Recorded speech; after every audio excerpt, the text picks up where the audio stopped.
आदरणीय धर्म बंधुओं, आप देख रहे हैं जैसा इस देश के अंदर माहौल चल रहा है। और बात अगर यहाँ इलेक्शन की करें तो इलेक्शन जीतना हारना तो सब ये अब लोग कहते हैं कि भी जनता के हाथ में। अब ऐसा नहीं रहा।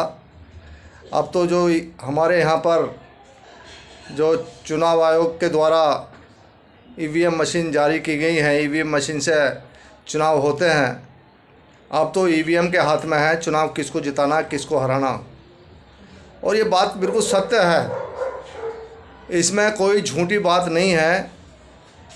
ईवीएम के द्वारा ही यहाँ पर इलेक्शन जीते जाते हैं और हराए जाते हैं। अब जनता के हाथ में नहीं है। जनता चाहती है कुछ और। जनता इस देश के अंदर बदलाव चाहती है, लेकिन अब जनता के चाहने से ऐसा कुछ भी नहीं होगा। अब तो जो ईवीएम चाहेगी या ईवीएम को चलाने वाले लोग चाहेंगे ऐसा होगा, क्योंकि ईवीएम एक कंप्यूटर सिस्टम है और कंप्यूटर सिस्टम को इंसान ने बनाया है और इंसान के अंदर इतनी कैपेसिटी है, वो जिस मशीनरी को भी हैक कर सकता है। तो इसलिए इंसान बहुत बड़ी चीज़ है और इंसान के हाथों के द्वारा जो चीज़ का निर्माण, जिस चीज़ का निर्माण हुआ है,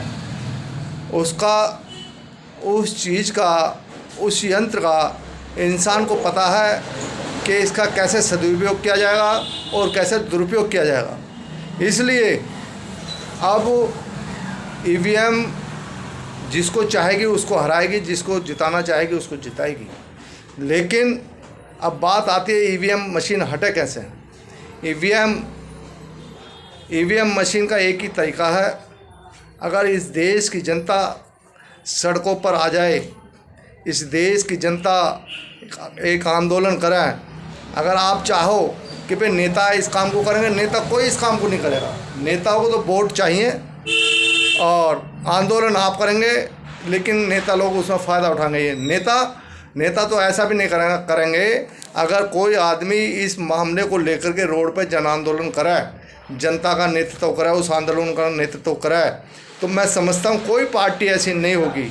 हाँ, जो मनुवादी पार्टियाँ हैं वो तो चाहेंगी कि इस आदमी को हम अपनी बगल में बैठा लें, लेकिन जो और पार्टियाँ हैं, जो संविधान को मानने वाले लोगों की पार्टियाँ हैं, वो एक भी नेता उस जनता के या उस जन आंदोलन का जो नेतृत्व कर रहा है उसके साथ में बिल्कुल खड़ा नहीं हो सकती, ना उसकी हमदर्दी कर सकती, और उस मामले में वो बिल्कुल साइलेंट रहेंगी।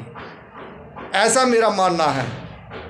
आपका क्या मानना है ये मैं नहीं जानता, लेकिन मेरा ऐसा मानना है कि जो भी, और अगर बात करें हम ओबीसी एसटी की, तो ओबीसी समाज को ईवीएम से कोई लेना देना नहीं है। ज़्यादातर ओबीसी समाज के पास ज़मीन जायदाद है और ओबीसी बैकवर्ड समाज, तो जो धनाढ़ लोग हैं, जो फॉरवर्ड बैकवर्ड हैं, वो तो ये कहते हैं भाई हम काहे को बैकवर्ड है, हमारे पास तो सब चीज़ है, हमारे पास ज़मीन है, जायदाद है, धन दौलत है, हमारे पास सब चीज़ है। उनको पता नहीं है उनकी कमर जो तोड़ी जा रही है वो कलम के द्वारा तोड़ी जा रही है।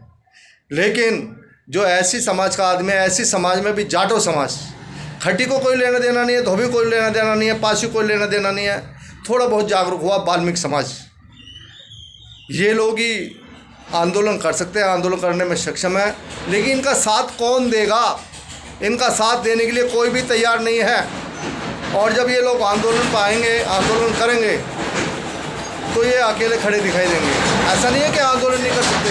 ये क्रांतिकारी कौम है, ये कौम क्रांतिकारी है, सड़कों पर आ सकते हैं, सड़कों पर अपना आंदोलन खड़ा कर सकते हैं।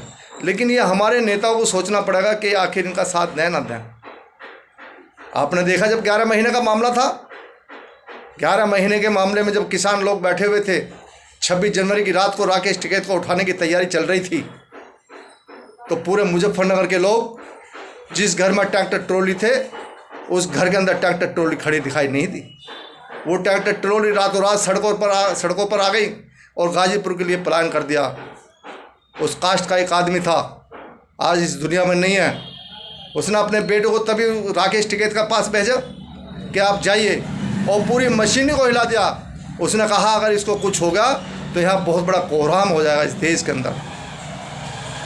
तो उनका एक नेता बैठा हुआ था, जबकि वो पावर में नहीं था, लेकिन उसने एक समाज की हमदर्दी के कारण, एक समाज का आदमी उनका बैठा हुआ था, उसकी इतनी हमदर्दी थी, उसने अपने बेटे को भेजा और बेटे को भेजकर खुद फ़ोन करा कि यहाँ के जो रक्षा मंत्री थे उसको फ़ोन किया, जो गृह मंत्री थे उनको फ़ोन किया, और जो यूपी का सीएम था उसको फ़ोन किया। उन्होंने कहा इसको हल्के में मत ले लेना, बहुत बड़ा कोहराम मच जाएगा। साथियों, सारी फोर्स पीछे हट गई थी। हमें तो यहाँ ऐसे अपने नेताओं से भी उम्मीद नहीं है। तो इसलिए आपको एक संगठन बनाने की ज़रूरत है और नेतृत्व करने की ज़रूरत है। जो आदमी रोड पर आए उसका साथ देने की ज़रूरत है, जो अग्रणी काम करेंगे उनका साथ देने की ज़रूरत है। मामला बड़ा ख़राब है इस देश के अंदर, और जब तक ईवीएम नहीं हटेंगे आपका सब कुछ लूटता रहेगा। यहाँ संविधान भी खतरे में आ जाएगा। हम रोड पे चिल्लाते हैं संविधान को नहीं मिटने देंगे, संविधान को नहीं हटने देंगे, वो लोग पावर का इस्तेमाल कर रहे हैं धीरे धीरे, और संविधान को छेड़ेंगे भी नहीं, और आपके हक अधिकार सारे छीन लिए जाएंगे। इसलिए आपको जागना है, मकड़ बना करके सोना नहीं है। आप सचेत हो जाओ और इस पर विचार करो, सोचो, और आगे की प्लानिंग हम लोग कर रहे हैं। हम देखते हैं करना क्या है हमें। जय भीम, जय भारत।